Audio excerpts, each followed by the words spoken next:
I'm Chuck Schroeder. I'm Executive Director of the Rural Futures Institute at the University of Nebraska.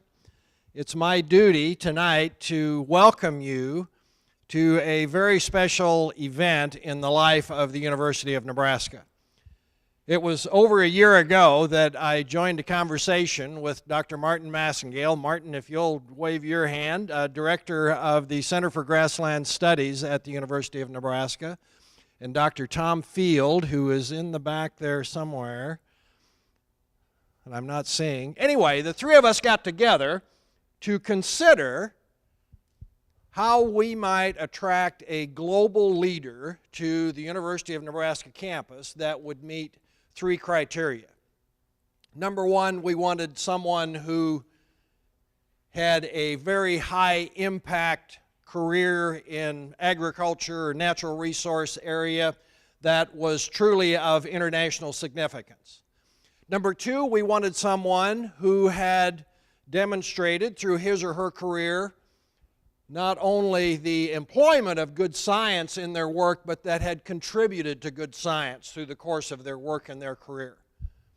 But number three, and perhaps most importantly, we wanted someone whose lifetime demonstrated personal character that we thought would constitute a genuine role model for the students with whom we would ask them to engage while they're here on campus. Now, that sounds like we were looking globally for this remarkable person. The truth is, who we had in mind was Paul Genho. And we weren't too sure that we could get him, but that was the quest that we began at that time, and fortunately we were successful. Well, listen, though Paul has spent most all of his life with at least one foot in Florida, and he remains a visiting professor at the University of Florida today, he does have Nebraska roots. His Lebanese and Prussian grandparents met out in Hall and Buffalo counties in Nebraska, left their family mark there, but Paul was born and raised in Florida. Early in life, Paul Genho found that he loved numbers, and he liked to use numbers to try to understand things in a variety of fields. As he matured, he developed an interest in animal science, in genetics, in ranching. He earned a Ph.D. at the University of Florida and then went on through the course of his career to become one of the most respected ranch managers in North America. Stop and think about this lifetime of experience. 17 years as general manager of Deseret Ranches of Florida. 7 years as general manager of King Ranch in Texas. And then most recently serving as president of Farmland Reserve, Inc. and chairman of the Board of AgReserves, Inc. For the last 9 years just prior to his retirement. Well, through those various enterprises, Paul's involvement in ag production systems certainly went well beyond managing beef cattle systems. From grasslands to groves, from wildlife to citrus to nuts and olives, he's earned a global reputation for his holistic approach to systems management. It's important to note that Paul is a respected expert in managing not only things, but managing people and inspiring people to their very best top-line performance. Through his career, Paul has encouraged, he's initiated, he's managed, he's funded a very broad variety of high-impact research projects. In addition, he has added significantly to effective management education with the founding of the King Ranch Institute for Ranch Management at Texas A&M Kingsville, which is a model that he is now replicating in the permanent plantings field at the University of Florida. Over the last 2 days, I must tell you that we've very much enjoyed engaging Paul with a variety of audiences, from students and faculty and administrators to stakeholders from various elements of our culture and our society here in Nebraska.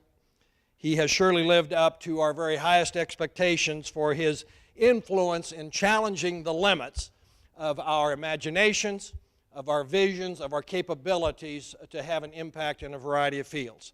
So tonight, Paul is going to be sharing with you the product of his very significant research in soil types and agricultural productivity and their implications for agriculture around the world. His lecture is titled The Future of Agriculture in a Global Market, and I'm going to ask you to join me in welcoming Dr. Paul Genho. Let me tell you about what I'm going to do in this talk. I am going to start off with a bold statement. I'm going to support it in discussion, and then I'm going to have key points. And so as we go through this presentation, that's the format I'm going to follow. Hopefully, I can get you thinking with the bold statement, I can support it, and then I make the key points at the end of each statement. Is that fair? I want to begin by saying all soils are not equal. Now, I know I didn't say soils right for you to understand, and I'm sorry I got south of my mouth, but I hope you know I'm talking about soil and not dirt, and I hope you know the difference. The U.S., the Western Hemisphere, but the U.S. in particular is a blessed land, and I'm going to talk about that. I have in my office over the decades this map. This is prepared by the U.S. Department of Agriculture. It's the taxonomy of soils. Soils have, and it's basically how they originated. If you look at that dark green, those are called mollisols. Those are the most productive soils in the world. They were developed under eons of grazing animals, fire, grass, grazing animal, fire, deferment, and they built that soils over millions of years of that activity. They are just incredible productive soils. There's no more productive soils in the world. Second in order that I'm going to talk about are the alpha soils, and the alpha soils are the light greens located up in northeast United States and in a few other areas in the world. And they developed under deciduous forests. Okay, trees, the leaves fall, the leaves rot, they create that soil. So Ohio and some of the northeastern parts of the nation. The third groups of soils I'm going to talk about are the ultrasoils, and that's the piney woods of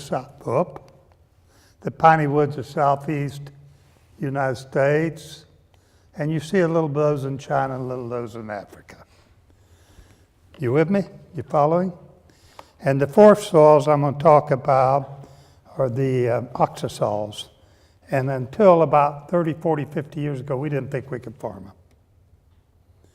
They're the low jungle of the South America, the scrubby jungle, heavy rain season, heavily leached soils, and we didn't think we could farm those. We have learned by putting enough lime on them, and I mean a lot of lime, I mean tons and tons of lime, and practicing no-till farming, that we can grow crops there. Better with soybeans than corn, but we can grow crops there. Those four soils feed the world. We have a little bit of the iridosols, which mean they're arid, and the better iridosols, we put a little water on them, and we can feed if we got good quality water. But those four soils produce the wheat, the corn, the rice, the soybeans, the maize, and they feed the world. We have specialty crops in Florida. We can grow oranges in Florida under the spotosols, which are an organic horsepan about that far down. But we can't grow oranges in Nebraska because of weather, so we grow them on poorer soils. But specialty crops and some other crops and livestock are produced in the rest of the world. But when you're talking about corn, wheat, rice, soybeans, maize, all of those, they're produced on those four soils. You with me? You understand that? I had this map, as big as that blackboard in my office, for decades, and I would go to it and look at it. I would look at northern Uruguay. I'd look at parts of China. I would look at parts of Africa. I want you to look at the color of Africa.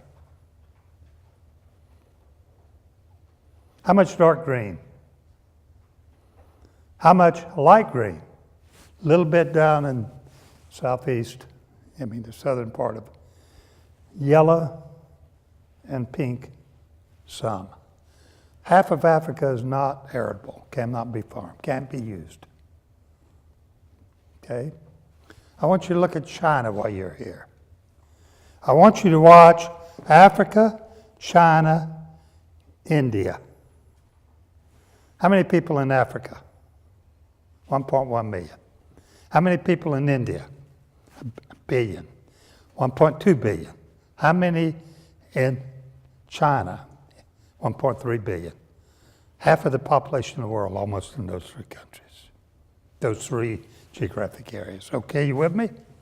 So now I want to go to this map. So I had some of my agronomists produce what we could get yield-wise on these various soils.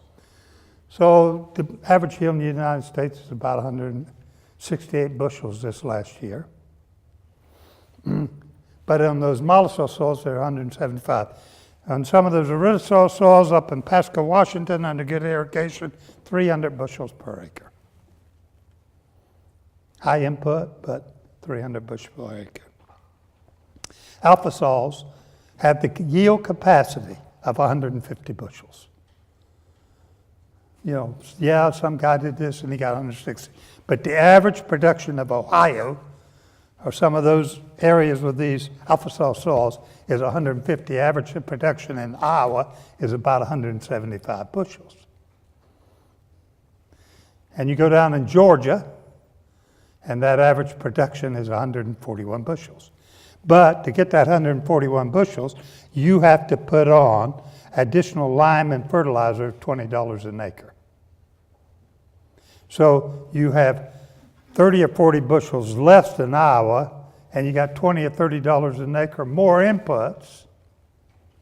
So your unit cost of production is higher. Your cost of production of bushel of corn is higher. And then you go to Brazil. The average production of corn in Brazil is 130 bushels. Well, if they did a better job, that is the productive capacity on the average because of the soil. And you can't change that soil in one afternoon. Or work on it a million years or two, and you might change it. But it is what God gave us to use. It is there. And in those soils in Brazil, it takes another 20, so we're now $45 an acre extra for 35 or 45 bushels less. And so corn is a challenge in Brazil, economically, to grow it and compete on a world market. And so I want you to realize the value of where you live in Iowa, in Nebraska, and what you're parked on the top of, soil-wise. There's not much of it in the world, and you have a disproportionate share of it. Okay? Why does it do that? So the United States has 6.7% of the land area of the world, 4.2% of the population, 21% of the mollusols, and 10% of the alpha soils. We are an incredibly blessed land soil-wise. We were built to feed the world, to produce food. We have an incredible production capacity that no one else has, will not have. And we're matched only near, and not a close second, but by South America, the humid pampas of Argentina, and so on and so forth.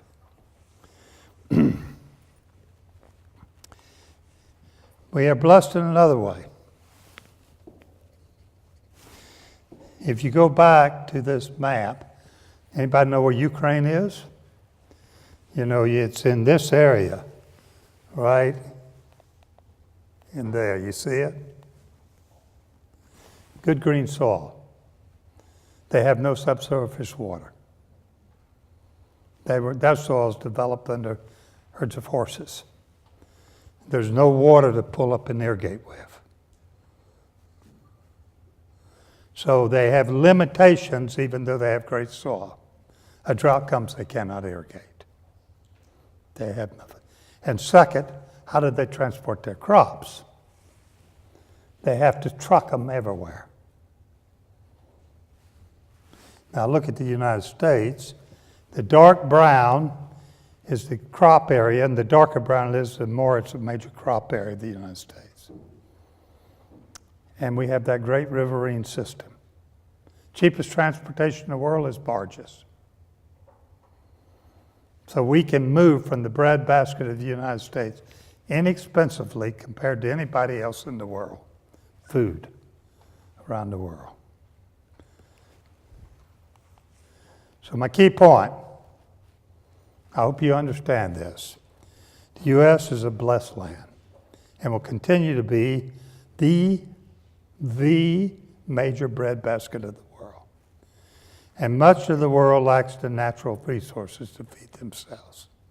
China, with 1.3 or 1.4 billion people,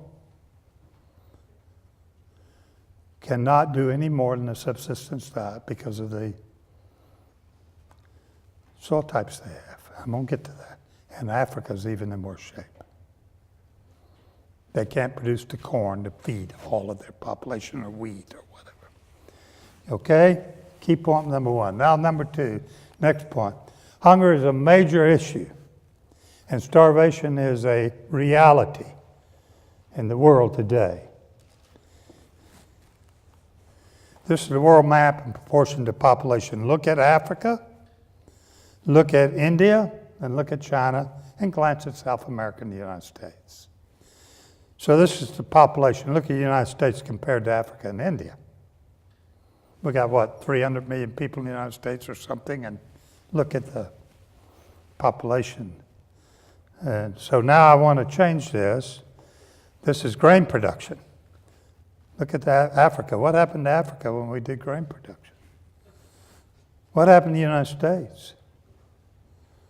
Our capacity to produce grain. Now I want to look at world map and portion the grain that they can export to other areas of the world. And now I want to look at malnutrition. This tells us a whole lot of what's going on in the world right now. You with me? All right. 1 billion people go to bed hungry every day. There's what, 7 billion people in the world right now? 6 something. 1 out of 6 or 1 out of 7 go to bed hungry every night.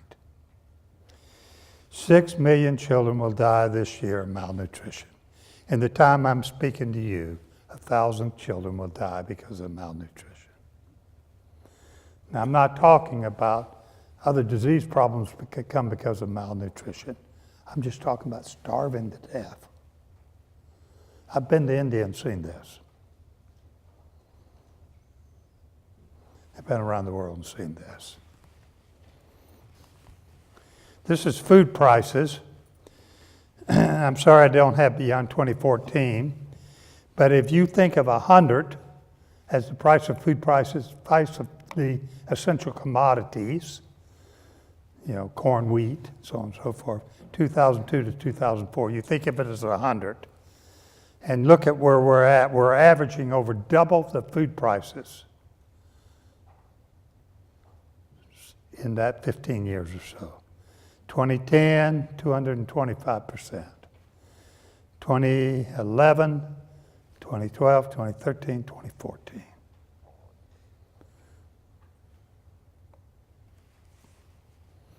This came from the United Nations.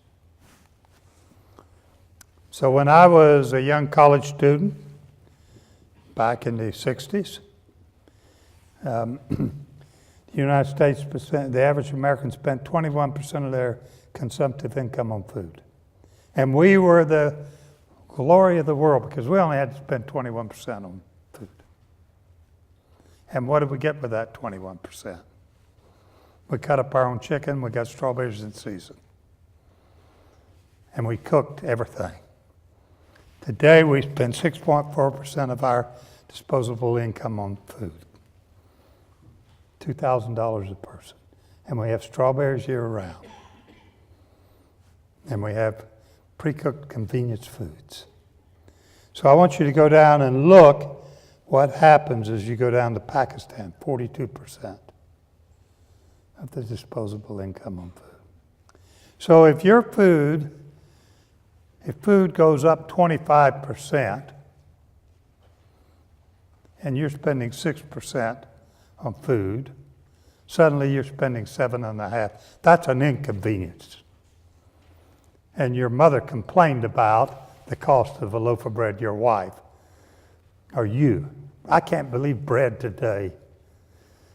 And if you're in Pakistan and you're spending 42% of your disposable income on food, and it goes up 25%, what do you cut out?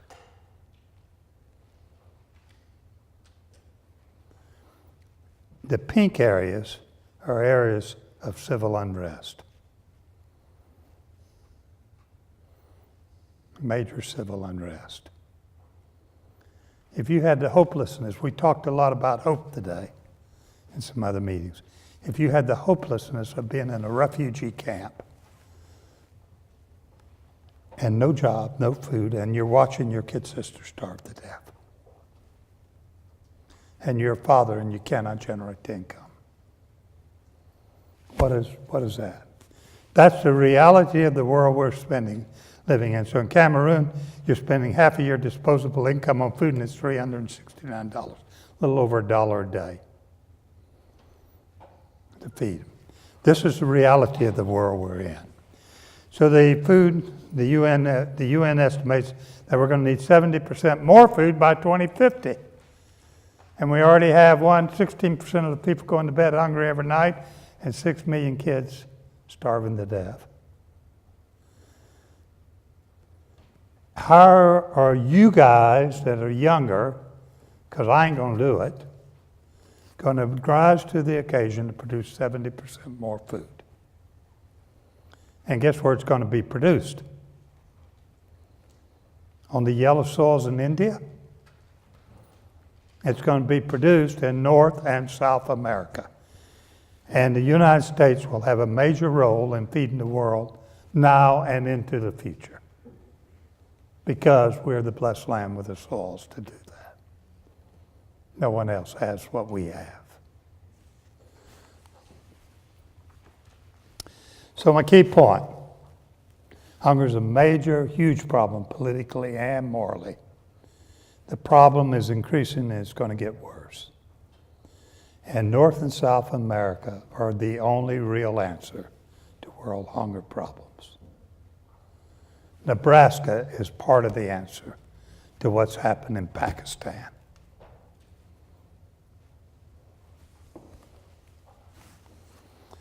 So factors that are going to aggravate the situation. I would like to tell you that's the end of the story, but it's going to aggravate because population growth, growing middle classes, international unrest, non-food use of commodities, in other words, food to fuel. And I know that's not a popular subject, but it's pulling some commodities and political, financial, and transportation barriers. Let's talk about these. So the world population, they're projecting to be 9 billion people by 2050. You know what that is? That is a growth of about 80 million people a year. Guess how big Germany is? 82 million people. So add a Germany in the world every year. The number of people live in Germany every year. Add that. Add that. And guess where they're going to be growing mostly? China, India, Africa.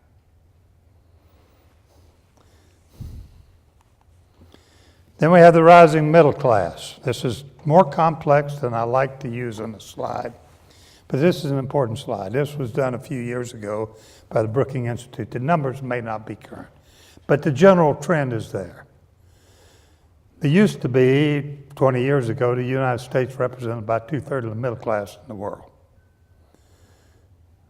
Today, we are about 18% of the world's middle class. We have somewhere around 338 million people in North America, Canada, U.S., and Mexico that are middle class. They can eat hamburgers when they want to. 2030, we're still going to have that 30 million people in North America.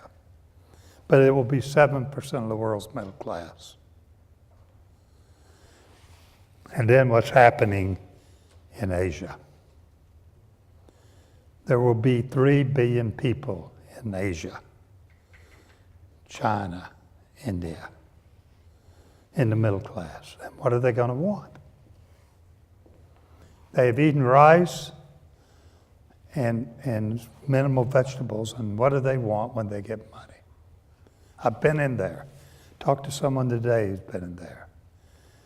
Every nut I can get into China, I can sell at any price.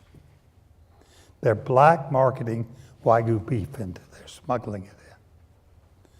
When you move from lower economics to a growing middle class, and this growing middle class, China, India, Mexico, and Brazil, there's 3 things you want: meat, dairy, and nuts.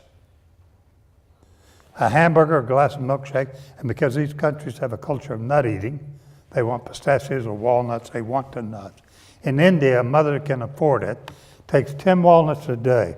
If the skin is broken, that brown skin's broken at all, she won't buy them. She'll go to the store and she'll buy 10, the little corner store. She will soak them overnight and peel the skin off and throw it away and feed those 10 nuts to her child in the morning because of the health benefits of those nuts. Okay?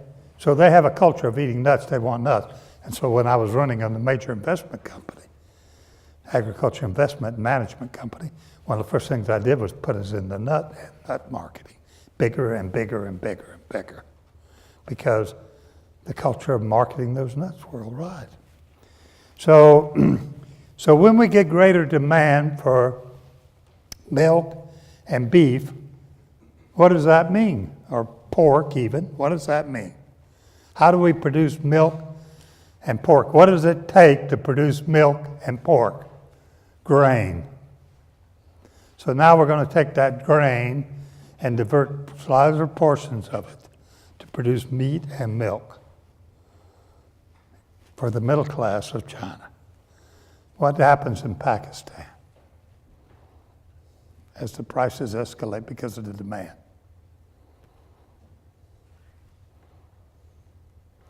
We're facing a tremendous problem in the production of food. This is done by the U.S. Department of Agriculture. This said that if you had a 10% rise in income, you'd spend less than 1% on that on food, over on the far right. And the brown is how much you'd spend on cereal grains. And the yellow is how much you would spend on meat, and the blue is how much you'd spend on dairy. You buy more fancy cheeses and more ribeye steaks and more shrimp. Look at Tanzania. You would spend 8% of that on food, and where do you spend it? On cereal grains? Or on the yellow and the blue, meat and milk? Look at the Philippines, look at Korea. As people in these areas get money, and they have a 10% rise in income, they spend it disproportionately on meat and milk, which they desperately want, need, and have not had. So there's an old rule in commodities. They are correlated. The correlation isn't one, but it's pretty close. A movement in corn means a movement in oil. A movement in oil means movement in corn. This happened before ethanol. Corn went up, oil went up, corn went up. So there's an old saying in the commodity markets, oil is king, corn is queen, gold's the joker. And they move together sort of, except gold can do all these crazy things. So oil goes up, corn goes up. They're connected. They rise. It's transportation costs, it's production costs, it's ethanol. I don't know why, but I can tell you the correlation between oil and corn is very high. Oil prices dropped recently. What happened to corn? Okay? Gold's joker. So there is this is the indices of oil, food and oil prices since 2000. The red line is oil prices. The blue line is food prices of those commodities. That's a pretty strong correlation, 96% correlation. Oil's king, it did not say it. And of all the commodities, corn is queen, and all other commodities rely on corn prices. All other food commodities. Why? Because it takes corn to produce cattle, it takes corn. So corn prices go up, fed cattle prices are stable. What happens to calf prices? They go down. Corn prices go down, the demand for calf prices go up. So corn is the big sister to us, all food prices. You're in potatoes. You say, well, how does it have the effect on me? Because I can grow corn if it gets profitable enough instead of potatoes, substitution effect. Even almonds are influenced by corn prices. Why? Because corn prices determine land prices. When land prices are based on corn, all the other commodities worldwide, that land prices equate to that. So this is a very interesting chart. Again, tried to find more recently. The red lines are political instability. When there were uprisings, Somalia, India, Mozambique, and the black lines are food prices. There's a correlation between the desperate hopelessness of those poor guys living in refugee camps, and when food prices go up, and their capacity to feed and civil unrest. Food prices and instability caused the Arab Spring. So in Tunisia, there was a kid, Muhammad, what was his name? Anybody remember? This kid, father had died. He wanted to go to college. And his mother married his father's brother, and he had a stroke and limited to a chair. So this kid, 21, 22 years old, was suddenly the feeder of that whole family, provided food for that family. Every day he would go to vegetable farmers and buy on credit. And he had a stand in the city, and he'd travel and sell vegetables in the stand in the city. And he would take the money and go pay the farmers that night so they'd sell to him the next day. And what he had left was what his family lived on. He really wanted to go to college. So the police started harassing him in Tunisia. They came and told him he had to have a license to sell the food, which he didn't. They seized his food and took it away from him. They knocked him to the ground. A woman police officer kicked him and made foul references about his father. He went to the mayor, which is called the governor, to complain. The governor refused to see him. He was going to go home with nothing to feed his family that night. And no way to get food tomorrow because he wouldn't have the credit because he couldn't pay him for the day before. He went out and sat on the sidewalk, poured gas on himself and immolated himself. And that started the Arab Spring. Was the Arab Spring around freedom? The Arab Spring was around food prices and the desperate hopelessness. In Egypt, about 1 out of 6 people relies on government handout of bread, very hard, cheap bread. U.S. government basically subsidized that. We give them money, and what was his name? Come on, help me. Anwar Sadat was basically, his family was skimming, some of his sons was skimming the bread off, selling it black market, and they go and there was no bread fanned out to those people. The Egyptian uprising was over the price of bread and the capacity for those desperately poor to get it. And so we had this whole Arab Spring start around food. Someone told me this morning another story that I didn't realize, of a similar vein. what happened when people can't feed themselves. That's where the unrest comes from. So you remember, oil is king, corn is queen, gold's the joker, and there's a connectivity between them, right? You with me? So I want you to think this. So you have higher food prices, and higher food prices leads to civil unrest in those pink areas: Sub-Saharan Africa, the Mideast, Southeast Asia. You have unrest in those areas, what happens to oil prices? They go up. And when they go up, what happens to food prices? So we lock ourselves in this vicious cycle. And our answer has been, the way we've had to deal with this is we've had to send more and more military people. It's been billions of dollars. I would just tell you that if there was some way, and I'm not saying more government handouts, but if there was some way some bright young agriculturists could really address the food problems in that area, our defense budget would shrink. Some of you know Muhammad Kamari. Muhammad is a bit of an expert in this part of the world. Muhammad told me I had it exactly right.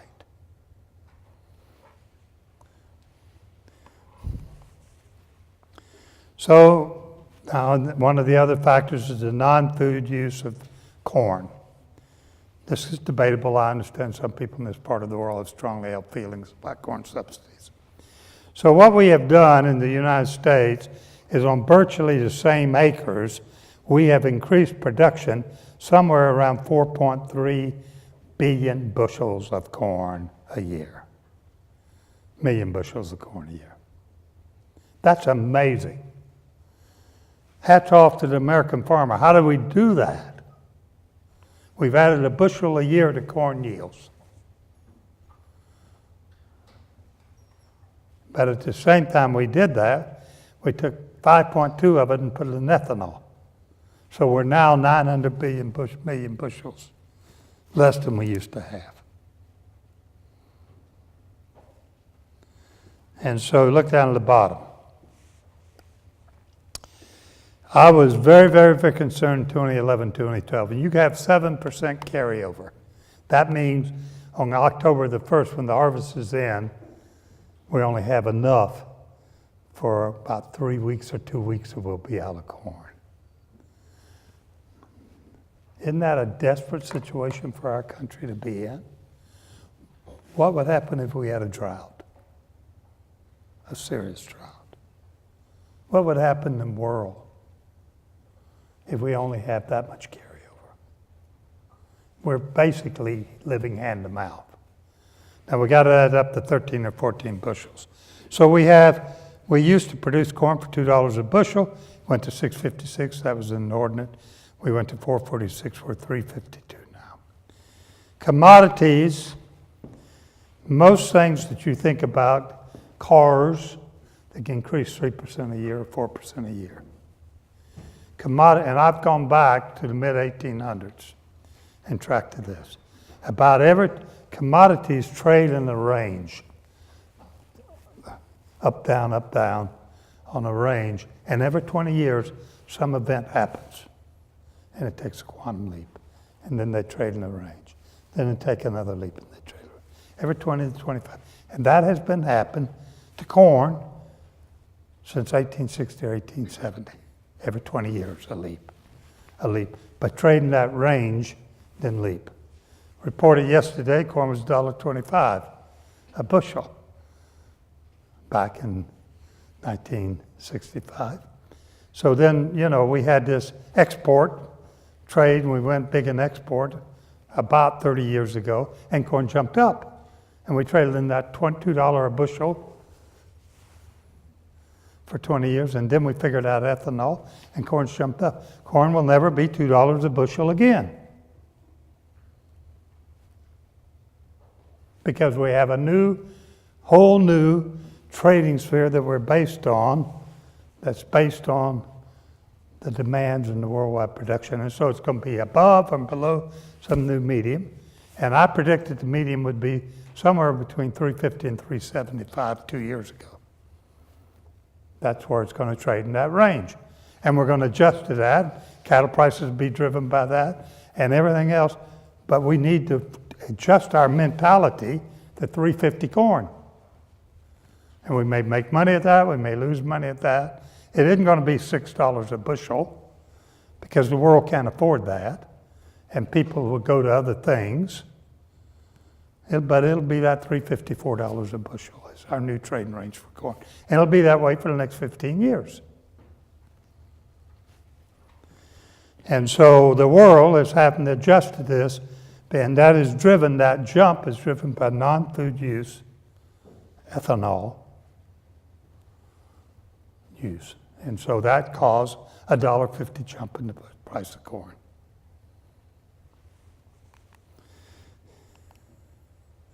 So the political barriers.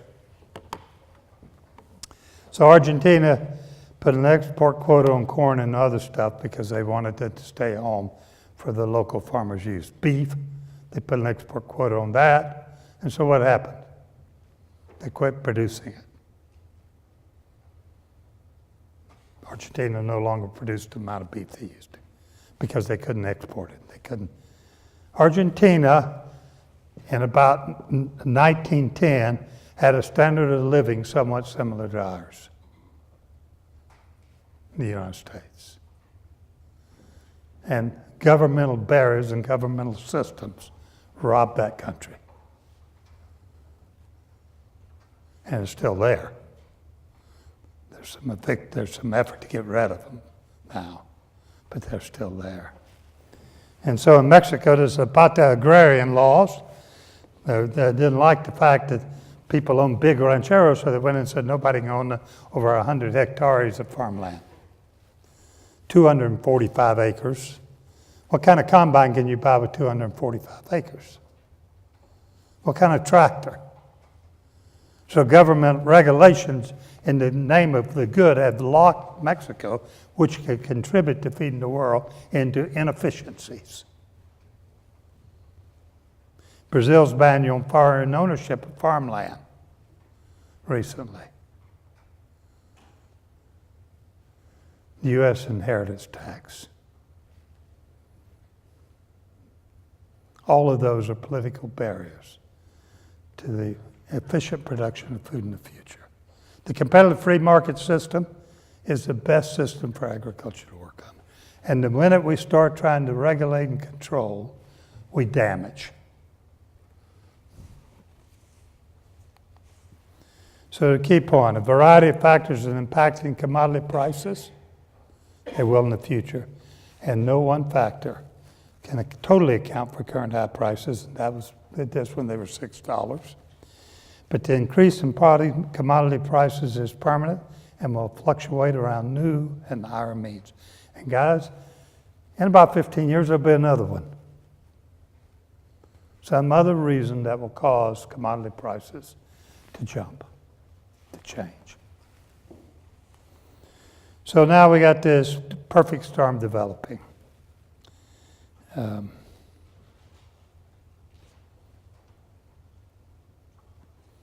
This was the World Water Vision Report, United Nations.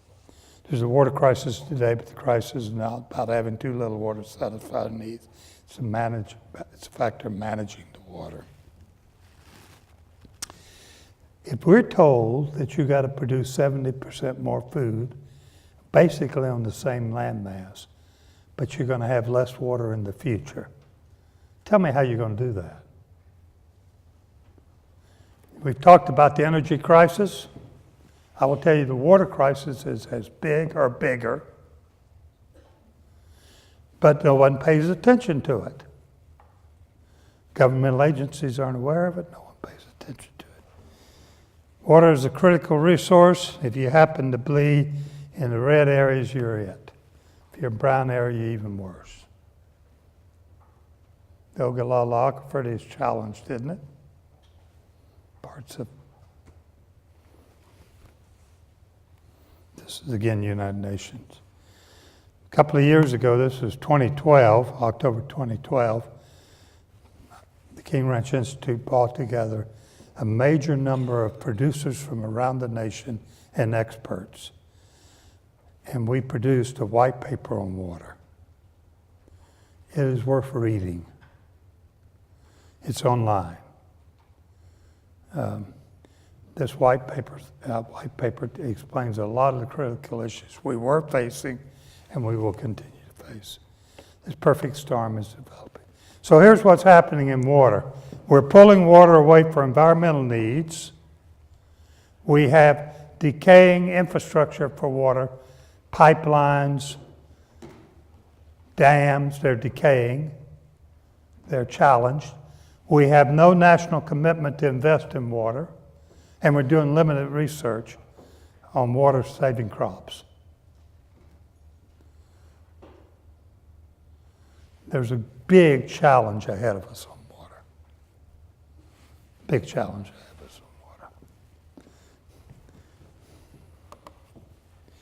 So there's got to be some solutions. These are my broad-based recommendations for solutions.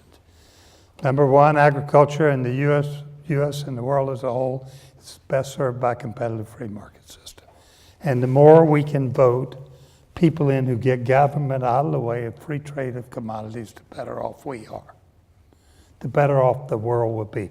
Farmers in the United States can produce, but the more they're regulated, the less they will. Farmers in Argentina can produce, and those regulations driving them out of business. And the regulatory processes, unnecessary regulations, are causing an exit and escalating the cost of agriculture production.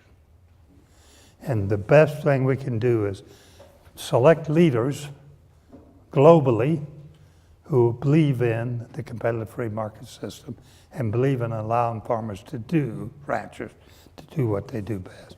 Number two, viable, profitable agriculture is the best assurance of an abundant and reasonably priced food supply. U.S. farmers and ranchers know how and want to produce. They just need to make a living. Excess regulations and taxes block that. If we really want to feed the world and reduce the cost that we're spending fighting ISIS, then we need to address these issues. One of the keys to it is make farmers more viable.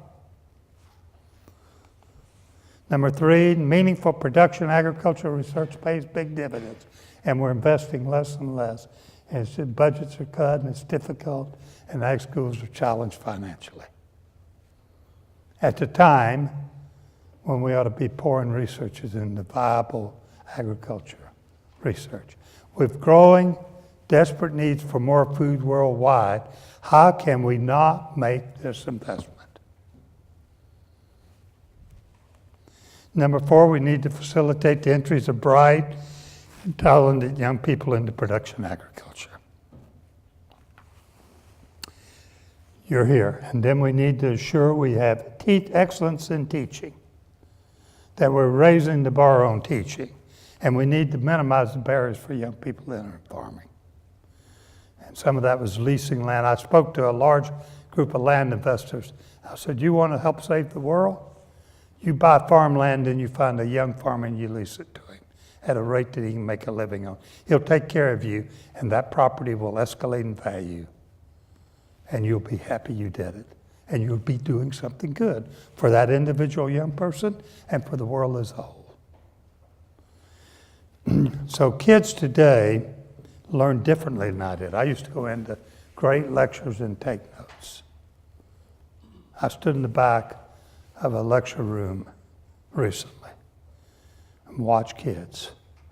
I thought it was a great lecture. They were on there. You see, they have instant access to information. They want interactive learning, not lecture, not passive teaching. And so as we move to becoming more excellent in teaching, we're going to learn to be interactive teachers rather than just the old lecture method. That is as archaic as the mule. We need to get beyond it. Because we got a new, bright, capable and we're going to need to educate them in ways that stimulate their thinking, not just be repetitive of what we've done, what we learned 40, 50 years ago. And my summary.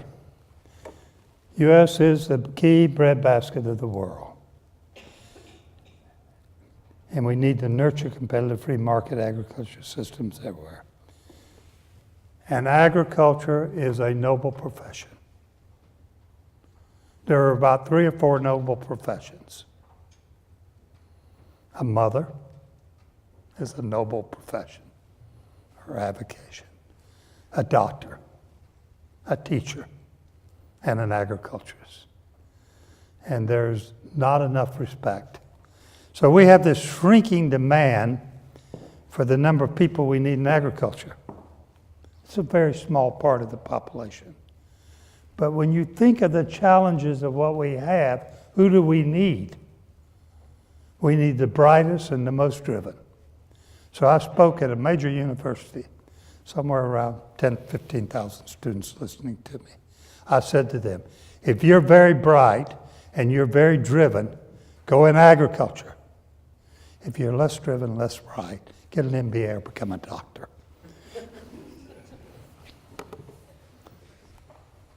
Thank you very much. I've enjoyed that.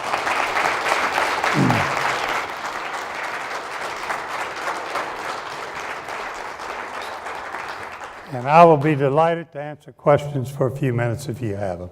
And the answer may be, I don't know, but I'm going to come down there to talk to you.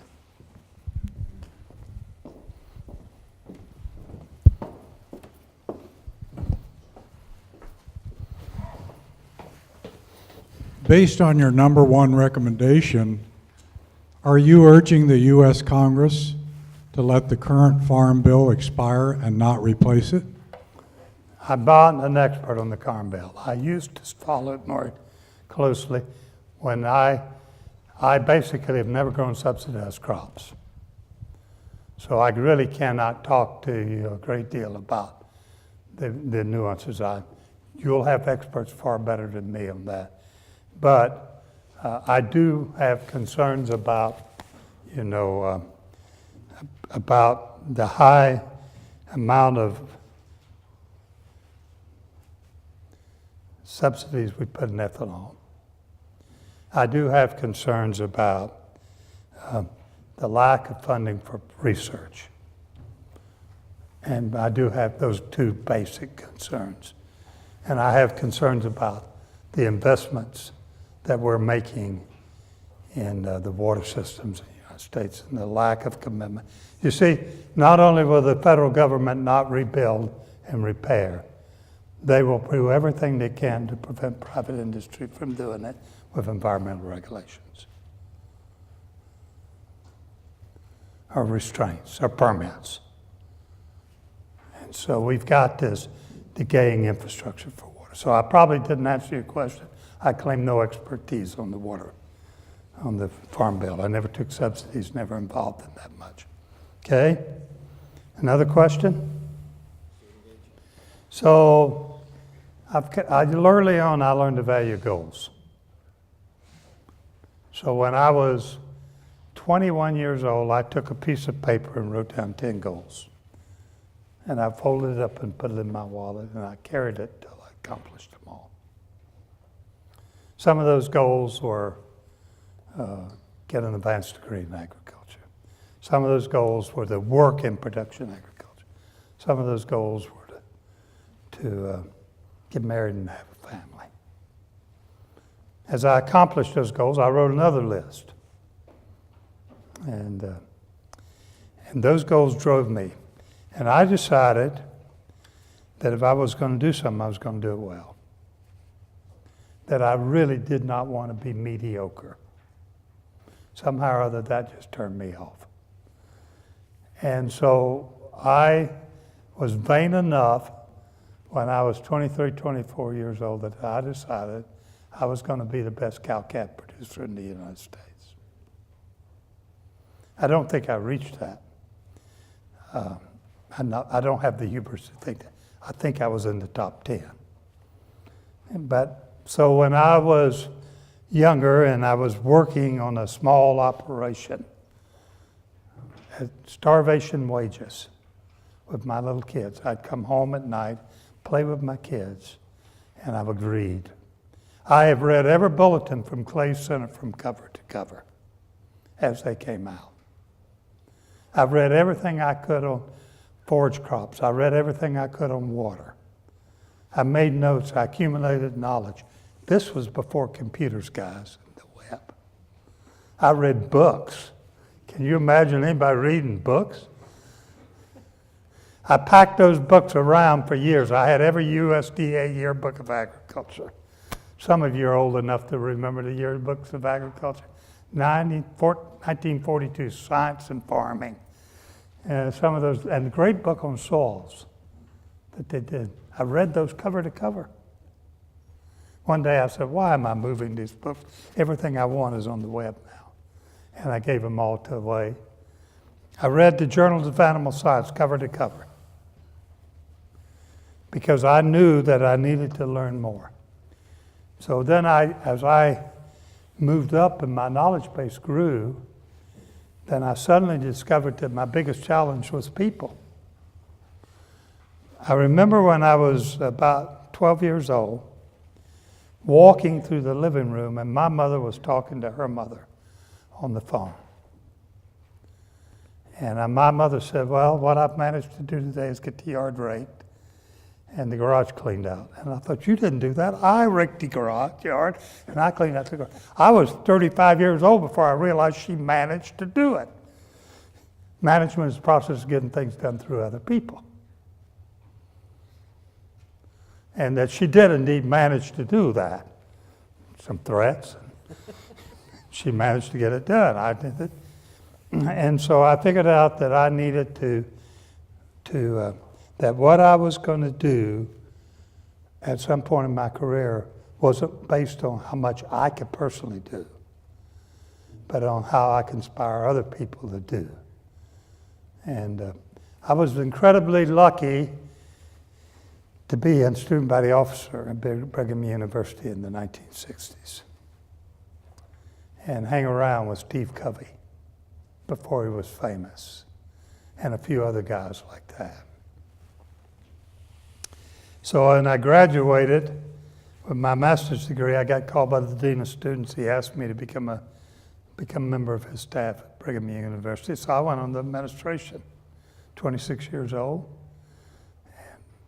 Almost finished my master's, quit my master's to go do this for a while. And I worked with the student government. And I had this incredible opportunity to go through and meet major leadership trainers in the nation. So I went to Terre Haute, Indiana, to National Leadership Laboratory, and had training in leadership. And I suddenly realized I didn't need to just manage. I needed to learn to lead people. And that if I wanted to be the best cow-calf operator on large operations, it wasn't going to be just what I could do, but whether I could inspire a team to gather around me and accomplish a mission. And whether I could work with the owners on a vision that would work, and I could make that happen. And so then I began this whole career of reaching out. And so I did that at King Ranch. I did that in Florida. I did that wherever I went. And so when I was asked to come back and be president of Farmland Reserve, Farmland Preserves owns a little over 2 million acres worldwide. And over 100,000 cows, 60,000 acres of irrigated ground, Pasco, Washington area, 900 pivots in one operation. And large nut operations in California, and farms in England, and farms in Australia, which I sold, and a dairy in New Zealand, and a farm in Mexico, and a farm in Brazil, and a farm in Argentina. And I bought some in Chile, and I did some other things. And so suddenly, my job was all about people. Because when you're the president of a large company, let me tell you something. If they relied on my sweat equity, that didn't matter. What I was trying to do was find, train, inspire, motivate people. And that led me to a whole career of reaching out and finding young people and promoting them and helping them grow. So today, my heritage is the people that are 45, that are presidents of corporations, running things, and I am as proud of that as my calf crop. I don't know if I've answered, so that's an evolution from the kid that was trying to figure out how to get into agriculture when he was 16 years old because he loved to grow things.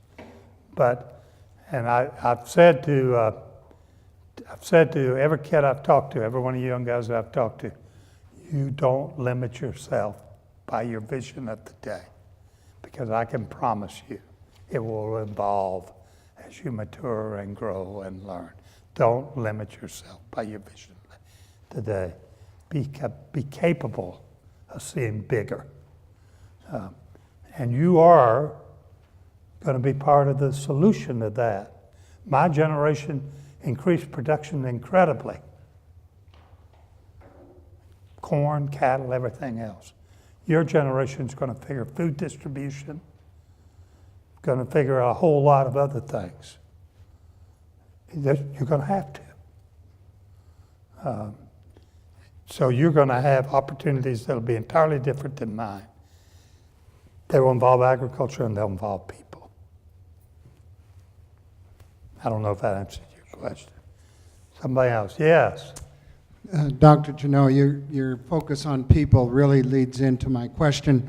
There are some issues and problems, I believe, that individuals have difficulty handling, but when we group together in organizations, we have the ability to move the needle. And I'm thinking a bit now about some of our trade agreements, and it's an attractive solution, but comes kind of with a double-edged sword, I think. And so I wonder if you'd share your thoughts and comments on things like TPP or NAFTA or any of the trade agreements that have dealt with agricultural trade around the world. So when I talked to one of the men I respect the most about 20 years ago, I said, really sending grants and money, foreign aid, is not the answer. If we can basically teach them the value of competitive free market systems, if we can educate their children, and we can trade with countries, we can do more to lift them than we can giving them money. So I've always believed in the value of trade. But what we have done has obviously had some flaws. There is a percentage of America that at least feels left out of what we've done in the trades. And they do need to be readdressed. And there are violations of, we restrain ourselves more than they restrain themselves. And so we're not on a level playing field all the time. And some of the countries like China is manipulating currencies. And do we trade with them freely and allow them to do that? And so I think we do need to be readdressing constantly these trade agreements. But I would not quit trading. That is really the way we help them, is we trade with them. And if you trade appropriately and rightly, you raise both countries. But there has been a big, vast group that have been left out. Their jobs have been exported. Some big venture capitalists made money on it, and they have been left. And we've not addressed that. And so I believe in trade, but I believe in trade in a way that blesses both countries and the people that are involved. Okay. Is that fair?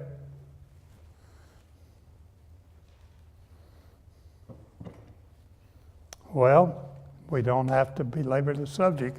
If it's over with, it's through. Thank you very much. I've enjoyed being here.